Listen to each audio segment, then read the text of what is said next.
So what's up guys, ako may gusto lang akong i-real talk yung mga vlogger kasi na sumahod lang ng konti, kumita lang ng konti, nagyayabang na eh.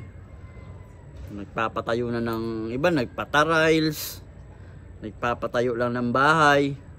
So ako kung kumita man ako sa Facebook, hindi ko sila gagayahin. Ba't ako magpapatayo agad ng bahay? Ilong. Kung magpapatayo ako ng bahay, ako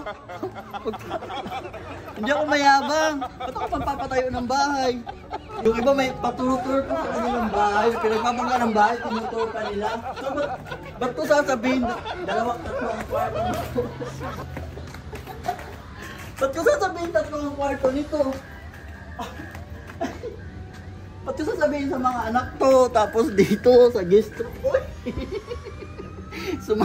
sumabi. Kaya ako pag magsahod ako sa Facebook, di ako mapapatayo ng bahay. Simple lang ako. Ganito lang.